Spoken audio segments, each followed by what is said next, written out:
बच्चों, अभी हाल ही में सीबीएसई ने क्लास 10th मैथमेटिक्स के लिए जो सिलेबस डिलीट किया या रिमूव किया है, यानी 30% सिलेबस जो कम किया है, उसके बारे में मैं आपको डिटेल में समझाऊंगा। पहले सिलेबस क्या क्या हटाया वो बता रहा हूँ, उसके बाद एक्सरसाइज में कौन कौन सा पार्ट आपको नहीं पढ़ना है वो भी मैं आपको समझाऊंगा। तो फर्स्ट आते हैं रियल नंबर। तो रियल नंबर से यूक्लियस डिवीजन लेमा से रिलेटेड जितने भी क्वेश्चन बनते हैं वो सभी आपको नहीं पढ़ना है, इसको आपको हटा देना है। ये लास्ट ईयर का सिलेबस है, इसलिए इसमें से मैं आपको ये बता रहा हूँ क्या क्या रिमूव कर दिया गया। तो यूक्लियस डिवीजन लेमा हटा दिया गया है, बाकी एज इट इज़ रहा है। नेक्स्ट उसके बाद में आते हैं पॉलिनोमियल्स में। तो पॉलिनोमियल्स में आपको जो हटाया गया है वो है पोर्शन है statement and simple problems on division algorithm for polynomial with real coefficient, यानी डिवीजन वाले जो सवाल है वो सारे आपको नहीं पढ़ना है, बाकी बचा हुआ करना है आपको। ठीक है, आपको एक्सरसाइज में मैं बता दूंगा अभी क्या नहीं पढ़ना है, लेकिन ये पोर्शन आपको नहीं पढ़ना है, आप अपने सिलेबस में इसको कट कर लीजिएगा। Next pair of linear equations में आते हैं बच्चों।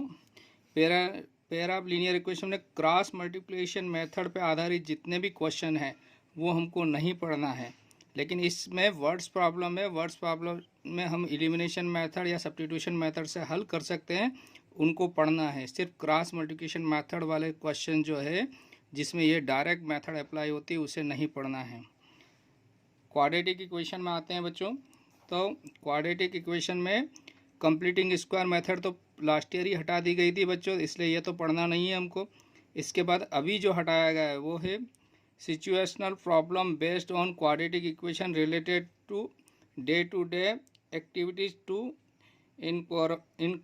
इनकॉर्पोरेटेड। मीन्स आपको क्या कह रहा है कि जो डे टू डे लाइफ यानी वर्ड्स प्रॉब्लम्स वाले जो क्वेश्चन है इसमें वो आपको छोड़ देना है। मैं आपको अभी जब ये क्वाड्रेटिक इक्वेशन का एनसीईआरटी बुक दिखाऊंगा तो उसमें कौन से नई क्वेश्चन नहीं करना है वो भी मैं आपको समझा दूंगा। नेक्स्ट अर्थमेटिक प्रोग्रेशन में इसमें आपको ये वाला पोर्शन हटा दिया गया है, their application in solving daily life problems, है ना। तो ये डेली लाइफ प्रॉब्लम जो है यानी सम ऑफ एन टर्म से रिलेटेड जो क्वेश्चन है जिसमें वर्ड्स प्रॉब्लम दे रखी है जो डेली लाइफ से रिलेटेड है वो वाली पोर्शन हटा दिया गया, यानी सम ऑफ एन टर्म्स के लिए सिर्फ या नंबर ऑफ टर्म्स के लिए वर्ड्स प्रॉब्लम करना है आपको, लेकिन जिसमें सम ऑफ एन टर्म्स यूज़ हो रहा है वो वर्ड्स प्रॉब्लम है वो नहीं करना है बच्चों। इसके बाद आते हैं कोऑर्डिनेट ज्योमेट्री बच्चों। तो कोऑर्डिनेट ज्योमेट्री में एरिया ऑफ ट्राइंगल से रिलेटेड क्वेश्चन हटा दिए गए हैं आपको, यानी लास्ट वाली एक्सरसाइज पूरी आपको हटाए ऑप्शनल को छोड़ के, है ना। ऑप्शनल में भी जो एरिया वाले क्वेश्चन है उनको हटा देंगे। फिर इसके बाद आते हैं ट्राइंगल्स में बच्चों ट्राइंगल से दो थ्योरम रिमूव कर दी है सिर्फ। वो एक एरिया सिमिलर ट्राइंगल थ्योरम जो है वो वाली थ्योरम आपको नहीं पढ़ना है, एक और सेकंड है कन्वर्स ऑफ पाइथागोरस थ्योरम। ये दो थ्योरम हटा दी गई है, बाकी एज इट इज़ है। नेक्स्ट इसके बाद में सर्कल वाला में कोई चेंज नहीं किया है बच्चों, सर्कल पूरा एज इट इज़ पढ़ना है। कंस्ट्रक्शन में आपका फर्स्ट वाला जो एक्सरसाइज है 11.1 वो हटा दिया गया है, लेकिन उसमें लाइन सेगमेंट वाली प्रॉब्लम आपको पढ़ना है। सिर्फ आपको क्या हटाया है, construction of triangle similar to given triangle, यानी एक ट्राइंगल दिया है दूसरा उसके सिमिलर ट्राइंगल बनाते हैं, तो वो सारा 11.1 जो है पूरा लगभग फर्स्ट क्वेश्चन को छोड़ के हटा दिया है पूरा। फिर टिग्नोमेट्री में आते हैं बच्चों। टिग्नोमेट्री में देखिए आप जो पोर्शन हटाया है, motivate the ratio which are defined at 0 degree and 90 degree. मतलब 0 और 90 डिग्री वाले यानी कॉम्प्लीमेंट्री वाले जो फंक्शन है वो हटा दिया गया है। कॉम्प्लीमेंट्री यानी जिसमें हम 90 माइनस थीटा वाले जो एंगल पढ़ते हैं ना, वो पूरा पोर्शन लगभग हटा दिया है। और इसमें एक यहाँ और एक विथ प्रूफ जो है, इनके प्रूफ 30 डिग्री 45 और 60 डिग्री के प्रूफ जो देते हैं हम उसमें आपको एग्जाम्पल वाले पोर्शन में दिया हुआ है टेक्स्ट बुक में, वो भी हटा दिया है, यानी प्रूफ नहीं पूछे जाएंगे आपसे। इसी प्रकार से आइडेंटिटीज़ में जो पोर्शन हटाया है, trigonometrical ratio of complementary angles, है ना। तो यहाँ पर कॉम्प्लीमेंट्री एंगल्स वाला पूरा हटा दिया है। ऊपर भी जो एक्सरसाइज है वो 0 और 90 डिग्री वाला मैं आपको बुक्स में इसको पूरा डिटेल समझा दूंगा, तो आपको समझ में आ जाएगा। अभी आपको ऐसा लग रहा होगा ये दोनों सेम चीज़ें हैं, तो जब आपको अभी टेक्स्ट बुक में मैं बताऊंगा तो आपको कंप्लीट समझ में आ जाएगा। नेक्स्ट आते हैं बच्चों मेंसुरेशन पोर्शन में। तो मेंसुरेशन में सिर्फ आपको जो problem should be restricted to central angle of 120 degree, यानी 120 डिग्री वाला जो एंगल वाले जो सवाल थे, ये जिसमें सेंट्रल पे जो एंगल 120 बनता है, उसके लिए जो क्वेश्चन बनते थे आपको एरिया रिलेटेड टू सर्कल में, वो हटा दिए गए। अभी आप एक्सरसाइज में आपको पूरा समझ में आ जाएगा क्या हटाया है ना। Next surface area and volume, इसमें फर्स्ट टर्म आप कौन वाला लास्ट वाला जो एक्सरसाइज है उसको पूरा हटा दिया गया। फर्स्ट टर्म से रिलेटेड कोई भी क्वेश्चन नहीं पूछा जाएगा आपसे। और स्टैटिक्स में आपका जो मीन जो निकालते हैं, मीन में स्टेप डेविएशन मेथड नहीं पूछे जाएगी, उससे रिलेटेड क्वेश्चन, यानी स्टेप डेविएशन मेथड से रिलेटेड क्वेश्चन आपसे नहीं पूछे जाएंगे। बाकी दो मेथड है वो उनके पूछे जा सकते हैं। नेक्स्ट एक और जो हटाया है कम्युलेटिव फ्रीक्वेंसी ग्राफ, मतलब ओजीव वाला जो पोर्शन था, ओजीव जो हम पढ़ते हैं फ्रीक्वेंसी पॉलीगॉन बनाते हैं, वो नहीं पूछा जाएगा आपको, यानी लास्ट वाला एक्सरसाइज इसका स्टैटिक्स का। प्रोबेबिलिटी एज इट इज़ है बच्चों। तो यहाँ पर अब मैं आपको टेक्स्ट बुक से बताता हूँ। अच्छा बच्चों एक चीज़ और देख लेते हैं, अब नंबर ऑफ पीरियड कितने कम हो गए। पहले रियल नंबर को 15 पीरियड दिए थे, अब 8 पीरियड हो गए हैं। पोलिनोमियल को पहले 7 थे, अब 4 पीरियड हो गए हैं। पेयर ऑफ लीनियर इक्वेशन पहले 15 पीरियड थे, अब 11 पीरियड हो गए हैं।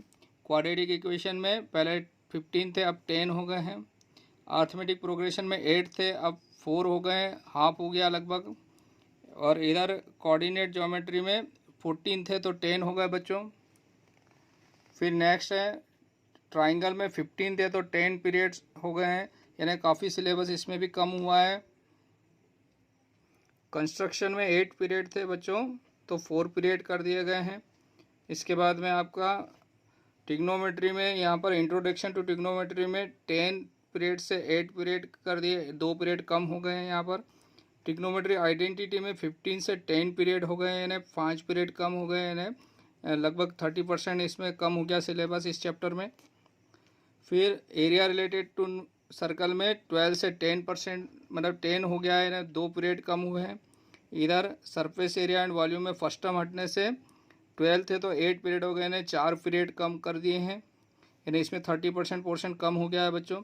और इधर जो है आपका स्टैटिक्स में 18 थे तो 10 पीरियड कर दिए, यानी यहाँ पर बहुत सारा कम हुआ आपका सिलेबस, बहुत सारे क्वेश्चन कम हो जाएंगे, आपको बहुत ईजी क्वेश्चन आएंगे इसमें से, है ना, स्टैटिक्स में। अब हम आते हैं टेक्स्ट बुक पर। बच्चों देखिए यूक्लिड्स डिवीजन लेमा पूरा हटा दिया गया है बच्चों। एक्सरसाइज 1.1 पूरी हटा दी गई है बच्चों, लेकिन इसके जो क्वेश्चन है एचसीएफ वाले, ये आपको फैक्टराइजेशन मेथड से पूछे जा सकते हैं, यानी फर्स्ट क्वेश्चन आपको फैक्टराइजेशन मेथड से पूछा जा सकता है। ऐसे ही से थर्ड वाला क्वेश्चन भी फैक्टराइजेशन मेथड से पूछा जा सकता है, लेकिन यूक्लिड्स डिवीजन लेमा इसमें यूज़ नहीं होगा बच्चों।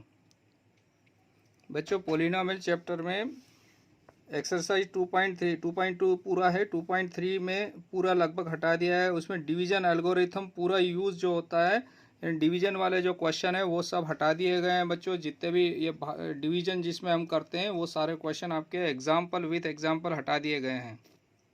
इसका मतलब बच्चों एक्सरसाइज 2.3 का एक भी सवाल आपको हल नहीं करना है एग्ज़ाम में, ये इसके सवाल आपसे नहीं पूछे जाएंगे। लेकिन 2.4 उन लोगों को करना है जो स्टैंडर्ड लिए हैं बच्चे, जो बच्चे स्टैंडर्ड मैथमेटिक्स लिए हैं उन्हें ही 2.4 के क्वेश्चन हल करना है।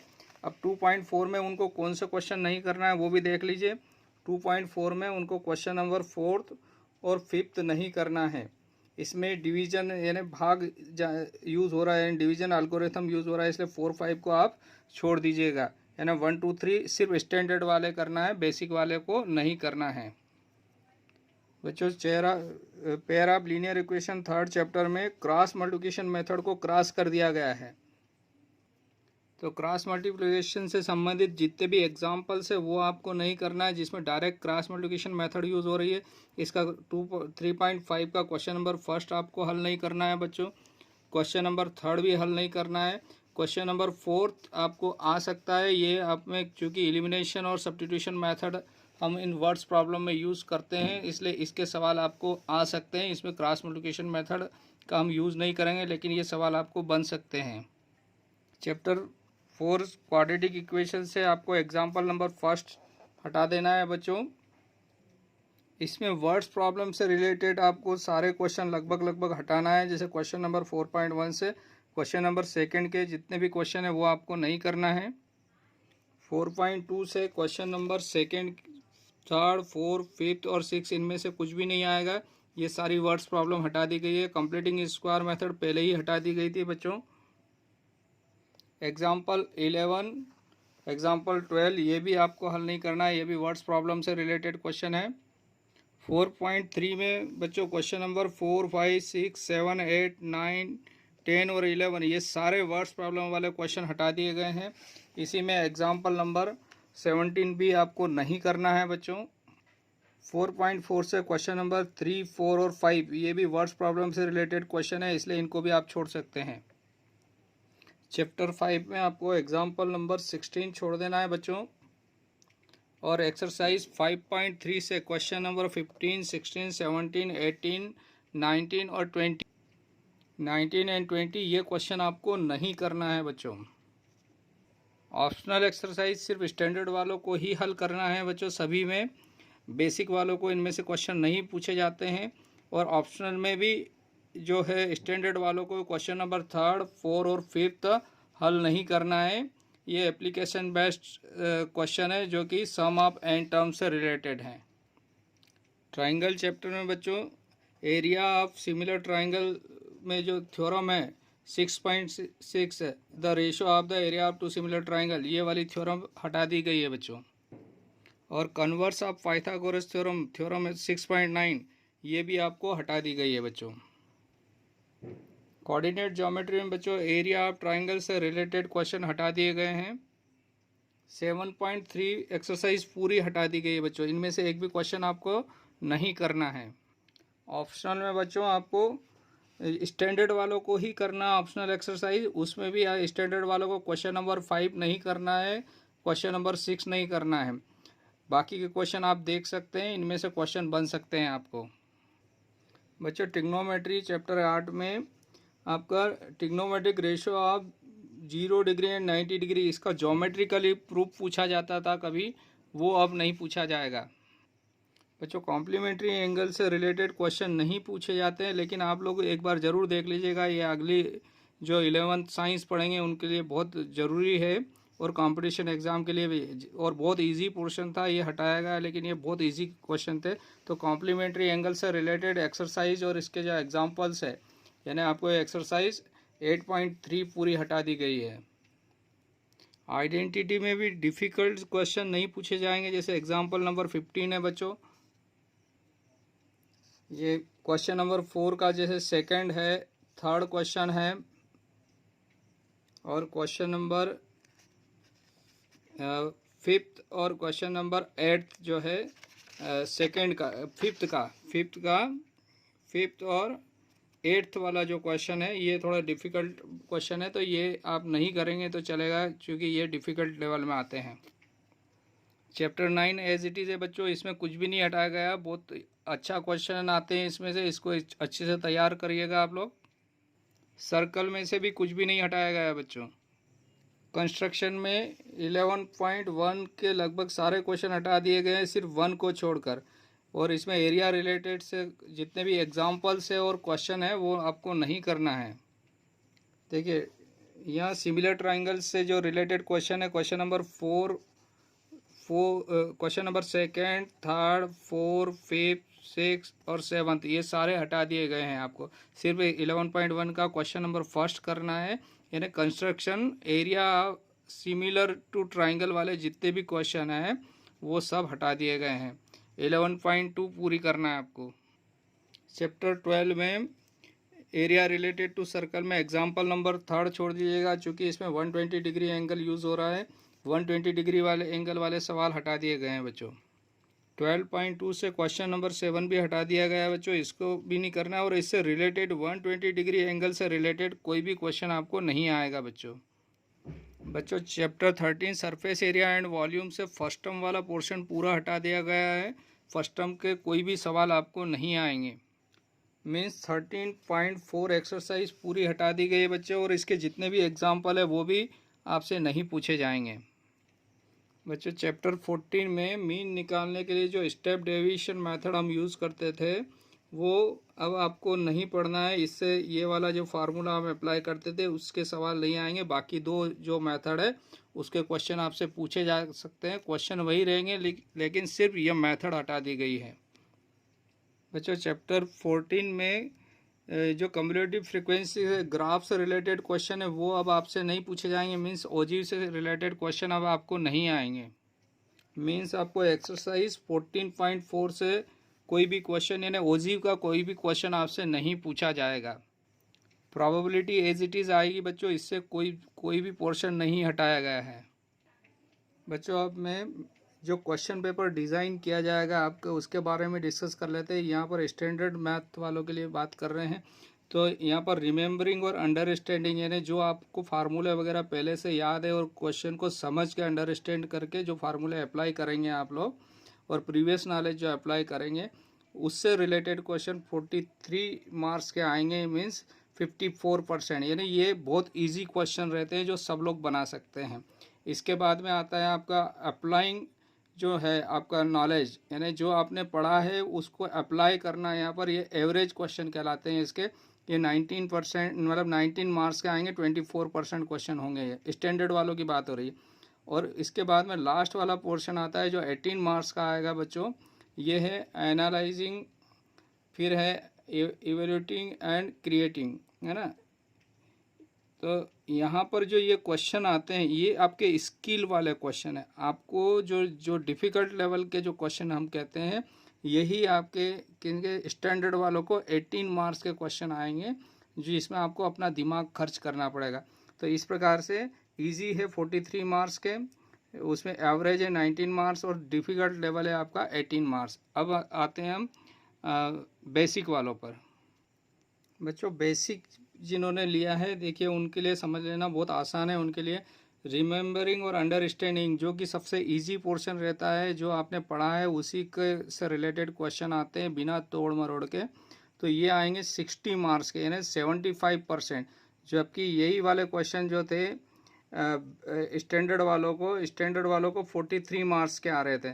वहीं आपको बेसिक वालों को ये 60 मार्क्स के क्वेश्चन आएंगे, यानी 75% सिलेबस आपका इससे रिलेटेड है। फिर नेक्स्ट है आपका बच्चों एवरेज जो क्वेश्चन है, अप्लाइंग जो नॉलेज है उसको अप्लाई करना है, वो 12 मार्क्स के हैं, ये 15% है। और जो डिफ़िकल्टी लेवल है, जो स्किल आपका यूज़ होगा, है ना, उसमें सिर्फ 8 मार्क्स के क्वेश्चन आएंगे, यानी 2 क्वेश्चन आएंगे अगर 4 मार्क्स के अगर कहा जाए तो, यानी 10% है। और ये 80 मार्क्स का पेपर होगा, 20 मार्क्स आपके इंटरनल है बच्चों। इस प्रकार से हमारा जो ये है नंबर सिस्टम 6 मार्क्स का है, एलजेब्रा 20 मार्क्स का है, कोऑर्डिनेट ज्योमेट्री 6 मार्क्स की है, ज्योमेट्री 15 मार्क्स है, ट्रिग्नोमेट्री 12 मार्क्स का है, मेंसुरेशन 10 मार्क्स है, statics and probability 11 marks, total 80 marks है। 20 मार्क्स आपको इंटरनल आपके टीचर्स प्रोवाइड करवाएंगे बच्चों। और इस प्रकार से मैंने आपको एक कोशिश करी है पूरा सिलेबस समझाने की जो अभी रिमूव हुआ है। तो ये वीडियो अगर आपको पसंद आया हो तो लाइक करिएगा और ज़्यादा से ज़्यादा बच्चों में शेयर करिएगा ताकि उनको समझ में आ जाए कि क्या पढ़ना है और क्या नहीं पढ़ना है। एक एडवाइस मेरी उन लोगों के लिए है जो आगे कंपटीशन एग्ज़ाम देना चाहते हैं, वो कोशिश करें कि जो रिमूव पोर्शन अगर पढ़ चुके हैं तो उसको दिमाग से डिलीट ना करें, दिमाग में बनाए रखें। और अगर समय मिलता है तो पूरा सिलेबस भी कर लेंगे तो लाइफ में हमेशा आपको काम आएगा। Thank you, have a nice day, thank you.